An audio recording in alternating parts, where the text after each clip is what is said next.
The voicemail lasted 43 seconds. I know because I played it 4 times counting. We've made a decision as a family. My mother's voice was flat, rehearsed. You've been disrespectful to your father for the last time. We don't want you at Thanksgiving. We don't want you calling. We need space from you indefinitely. I hope you understand. Then my brother got on the line. He didn't say anything. He just laughed once, short, satisfied, and hung up. I was sitting in the parking garage of the hospital where I work. Level 3, spot 47, fluorescent light buzzing above my car like it was trying to tell me something. I'd just finished a 12-hour shift as a CPA doing tax season overtime. No, wait, let me back up. I'm not a CPA, I'm a software engineer. I've been a software engineer for 8 years, which is relevant, because the way my family described me to everyone we knew, you'd think I was still the kid who couldn't figure out long division. I sat in that parking garage for 6 minutes. I know because I checked the timestamp on the voicemail and then the timestamp on the text I sent my coworker telling her I'd be late to our dinner. Then I drove home and opened my laptop. In software, when a system fails, you don't cry about it. You document the failure, isolate the variables, and rebuild without the broken component. My family had just told me, in 43 seconds, that I was the broken component. Fine, I knew how to debug. The first thing I did was log into the family's cell phone plan. My parents had been on my account for 6 years, 4 lines, unlimited everything, $187 a month automatically charged to my card. I didn't cancel the lines. That would have sent them a notification immediately. Instead, I went into the autopay settings, removed my card, and replaced it with a prepaid Visa with a $2 balance that I'd gotten from a gas station last Christmas and never used. The system showed payment method updated. No alert sent, no email, no warning. They would find out in 22 days when the bill cycled and the payment bounced. Next was the streaming bundle. I'd set up a family account 3 years ago when my mother complained she couldn't figure out how to subscribe herself. Netflix, Hulu, Disney Plus, all linked to my email and my card. I didn't touch the subscriptions. I just changed the email address on the account to one I'd made in college for spam newsletters. Then I changed the password. They were still technically subscribed, they just couldn't get in. And when they tried to reset the password, the reset link would go to an inbox I controlled. I sat back from my desk. The apartment was quiet in the way it gets after 10 p.m. on a Tuesday. No traffic, no neighbors, just the refrigerator hum and the sound of my own breathing. I should have felt something. Guilt, maybe. The way I always did when I even thought about disappointing them. They'd spent 29 years making sure I felt guilty for existing at the wrong volume. Instead, I felt like I'd just merged a clean commit. I picked up my phone and blocked my mother's number, then my father's, then my brother's. Then my brother's wife, who had sent me a thumbs-up emoji reacting to my mother's voicemail in our family group chat, which I then left and archived. I went to bed at 11:14. I didn't sleep well, but not because I was sad. I was running calculations. My name is Simone. I'm 31 years old. I own my apartment in Austin, Texas. Bought it 4 years ago, which my mother told the neighbors was partially funded by my father's business connections. Which is interesting because my father hasn't held a steady job since 2015, and his last business connection was a multi-level marketing scheme involving essential oils that my brother and I spent $3,000 bailing him out of. Let me tell you about the ledger, not the one in my head, the actual one. I'm a software engineer. I keep records. When I was 23 and fresh out of my first real job, my mother called me in a way that meant it was serious. She called twice, hung up, then texted, "Call me when you can," with a period at the end instead of an exclamation point. My mother only uses periods when things are bad. My father had gotten behind on the mortgage, not a little behind, 4 months behind on a house they'd refinanced twice to pay for things I was never allowed to ask about. The bank had sent a notice. They needed $11,400 in 30 days or they'd begin foreclosure proceedings. I'd been saving for a car. I had $14,000 in a high-yield savings account. I wired them $11,400 the next morning. My mother told her book club that my father had negotiated a hardship deferral directly with the bank.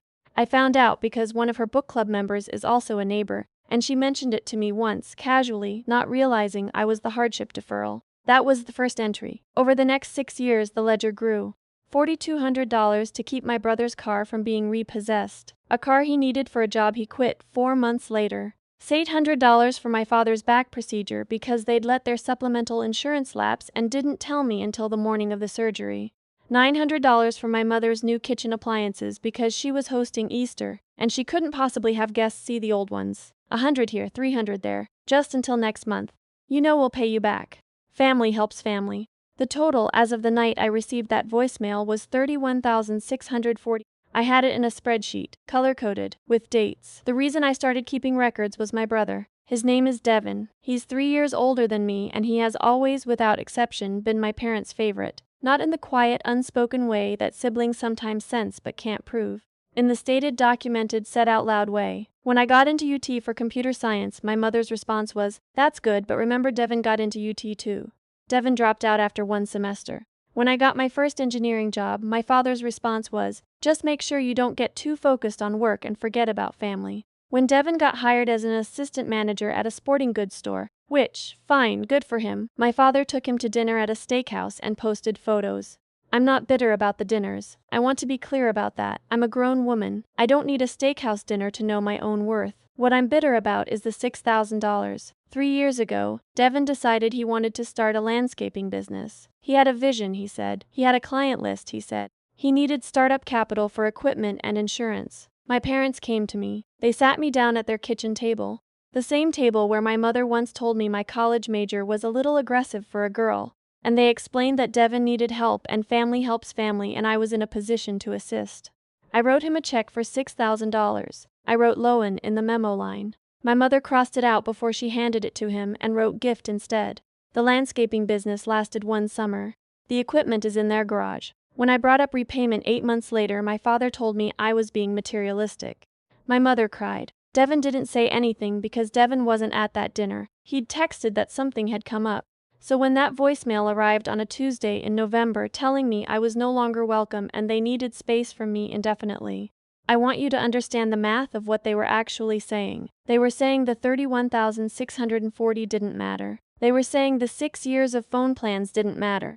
They were saying the streaming subscriptions and the emergency wires and the Easter appliances and the back surgery and the bailout from the essential oils situation. None of it meant I was worth a phone call instead of a voicemail. I documented that too. I have a grandmother. Her name is Loretta. No, wait.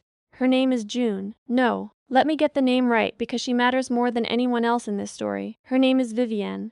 She's my father's mother, and she is the only person in my family who has ever looked at me like I was a complete sentence instead of a rough draft. Vivienne is 81 years old. She lives 40 minutes outside of Austin in a house she bought in 1978 with her late husband's life insurance payout and maintained entirely on her own for 43 years. She never asked anyone for anything. She made her own repairs when she could, hired people when she couldn't, and kept meticulous records of everything because, she always told me, a woman who doesn't know her own numbers is a woman who can be fooled. She taught me to use a spreadsheet. I was 12. She had a PC that took 4 minutes to boot up, and she sat next to me at the folding table in her sewing room and walked me through Excel like it was the most important skill she could give me. She was right. Vivienne and my father did not have a warm relationship. My father thought she favored my uncle, her other son, who died when I was a teenager, and maybe she did, I can't say. What I know is that she drove to my college graduation when my parents said the drive was too long. She sent me a card every birthday with a check for exactly $50 and a handwritten note that always ended with, "I'm proud of you," specifically. Not "I'm proud of you both" or "tell your brother hello," specifically. 3 weeks after the voicemail, I drove out to see her. I didn't tell anyone. I just went. She was in her garden when I pulled up, wearing her usual setup, wide-brimmed hat, gardening gloves, the same canvas shoes she'd had for 15 years. She looked up when she heard my car and didn't say anything for a moment. Then she said, "You look like you finally made a decision." We sat on her porch for 3 hours. I told her everything, the voicemail, the ledger, the $6,000 check with gift written in my mother's handwriting over my loan. She listened without interrupting, which is a skill most people don't have. When I finished, she took a sip of her iced tea and said, "Your father has been that way since he was 9 years old. I used to think it was something I did wrong. I've had a long time to understand it wasn't." Then she told me she'd updated her will. She said it simply, the way she said most things. She'd met with her attorney 2 months ago. Her estate, the house, appraised recently at $340,000, a stock portfolio she'd been quietly building since the 80s, and savings had been redistributed. I was the primary beneficiary. My father received a cash bequest of $15,000, which she said was generous given his behavior and more than he deserves. The rest came to me. I didn't know what to say. She patted my hand. "You kept records," she said. I kept records too. She died 11 weeks later. It was February, a Wednesday early in the morning. Her neighbor found her. She'd passed in her sleep peacefully, which is exactly how she would have wanted it. No fuss, no drama, completely on her own terms. The attorney called me at 8 a.m. I was already awake. The will reading was scheduled for a Thursday. My father and his attorney, apparently he'd lawyered up quickly, arrived at the estate attorney's office before I did. I know because when I walked into the waiting room, my father was already seated with his arms crossed and the expression he uses when he's calculating. My mother was there too. And Devin. And Devin's wife, who I'll be honest I've met maybe 6 times total. I had prepared. In software, before a major deployment, you run tests, you anticipate failure modes, you prepare for the edge cases. I'd spent 2 weeks anticipating every possible move my father might make, and I'd talked through all of them with the estate attorney. A woman named Caldwell, efficient and precise, who I liked immediately because she spoke to me like I was competent. I wore a blazer. I'd thought about dressing down, playing smaller, but I decided against it. My grandmother had told me to know my own numbers. Walking in looking like I didn't know them felt like a betrayal of that. My father looked at me when I sat down and said, "I'm glad you're here. We need to have a rational conversation about Grandma's wishes." I said, "I agree." Miss Caldwell began reading. The estate's total value was $618,000. The house alone had appreciated significantly since the appraisal. A formal assessment had brought it to $412,000. The stock portfolio was $163,000. Savings and liquid assets totaled $43,000. My father's bequest, $15,000 as Vivienne had specified, to be disbursed as a one-time cash payment. The remainder of the estate, to me. My father's attorney started talking before Ms. Caldwell finished the sentence. Words like undue influence and capacity and will be contesting. My father himself went very still the way he does when he's actually rattled. Not loud but compressed, like a pressure cooker. My mother said she was 81. She wasn't thinking clearly. Devin said nothing. He was looking at the floor. I let them talk. I counted to 12 in my head, which is something I do when I need to stay level. In engineering, when a system throws an unexpected error, the worst thing you can do is start randomly changing variables. You stay methodical. Then my father's attorney said the thing I'd been waiting for, that they intended to seek an emergency guardianship review of my grandmother's mental state at the time of the will's execution, which, if granted, could delay probate and potentially void the document. I looked at Ms. Caldwell. She looked back at me. "I should mention," she said, her voice entirely even, "that the will contains a no-contest clause. Any beneficiary or heir who initiates legal action to challenge the will's validity automatically forfeits their bequest. In this case, that would mean your father's $15,000. My father's attorney started to say something about how that clause wouldn't hold under Texas law in cases of fraud or diminished capacity. Ms. Caldwell said, "You're welcome to research that. However, I should also note that Mrs. Vivienne was examined by her physician 12 days before signing, specifically at her request, to document her cognitive status for exactly this contingency. The evaluation is on file." My grandmother had planned for this, of course she had. She kept records. My father looked at me then, really looked at me, and I saw the moment he understood that she'd thought about him specifically when she made those arrangements. That it wasn't oversight, it was precision. He said, "You put her up to this." I said, "She taught me everything I know." His attorney advised him quietly to say nothing further. He didn't. He stood up, and my mother stood up, and Devin stood up without looking at me once, and they left. The total cost of contesting, his attorney had apparently told him on the way out, given the physician's documentation and the no-contest clause, would likely exceed the $15,000 bequest before they ever saw a courtroom. It wasn't worth it mathematically. My grandmother knew it wouldn't be. The 3 weeks after the will reading were strange. Not hard exactly, strange. My father left me a voicemail, which I only know about because it went to voicemail, since his number was still blocked. I listened to it once. He said that Vivienne had always favored me over the rest of the family. He said she'd been manipulated by my proximity. He said he hoped I was proud of myself. I deleted it, not out of anger, just because it wasn't useful data. My mother texted from a number I didn't recognize, new phone or borrowing someone else's. The text said, "We're your family. You can't just shut us out." I didn't respond. I thought about the 43-second voicemail, the laughing at the end, the thumbs up from my sister-in-law. I blocked the new number. Devin called once. That one I almost picked up, because Devin and I used to be closer when we were younger, before the landscaping money, and before he started deferring to my father on everything. I let it ring through. He didn't leave a message. What I did, instead of engaging with any of them, I took a week off work. I drove out to Vivienne's house. My house, technically now pending probate, and I walked through every room. She'd left it the way she lived, orderly, personal, full of specific choices. There was a shelf in her sewing room with 3 framed photos. One was her wedding photo. One was my uncle, who died. One was me, at my college graduation, in my cap and gown, squinting into the sun. She'd had that photo for 8 years and I never knew it was there. I sat down on the floor of that sewing room, next to the folding table where she'd taught me Excel, and I cried for the first time since the voicemail. Not about my parents, about her, about the fact that she'd sat in this room with a photo of me and never made a production of it, never weaponized it, never used it to make me feel obligated. She just kept it, because she was proud of me, specifically. I took the photo home with me. The house took 6 months to come through probate, which is normal in Texas. During those 6 months, my father sent one formal letter through his attorney disputing a piece of jewelry, a ring that Vivienne had explicitly by name, in a handwritten addendum to the will, left to me. The jewelry piece had appraised at $2,200. The letter cost him more than that in attorney fees and was denied. He did not receive his $15,000 bequest during the contest period. Once the contest period closed without a formal suit filed, the bequest was released. He took the money. I know because Ms. Caldwell's office confirmed disbursement. He never said thank you. Not for the mortgage, not for the phone plan, not for the surgery, not for the $6,000 check I wrote his son with Lowen in the memo. He took the $15,000 from his dead mother's estate, and I don't know what he did with it. And I realized at some point that I didn't need to. What I did with the estate, the stock portfolio I left invested, I added to it. I had the account transferred to my brokerage, and I sat down with a financial advisor, a real one, fee only, no commissions, and we talked about what Vivienne had built and how to maintain it. The house I kept. I'm not living in it yet.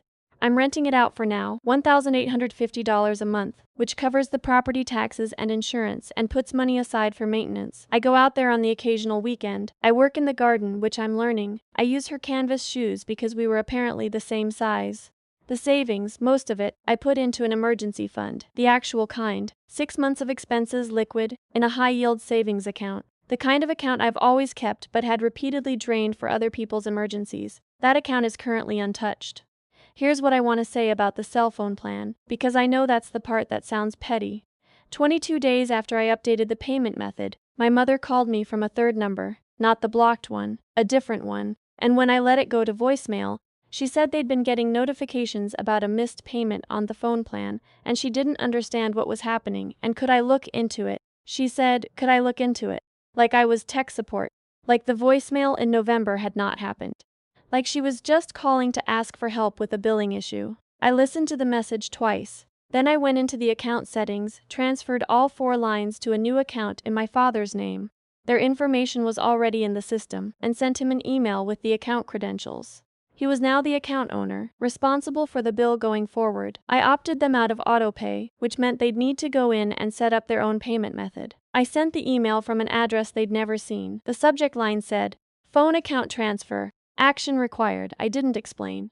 I didn't apologize. I didn't write anything except the account credentials and the customer service number.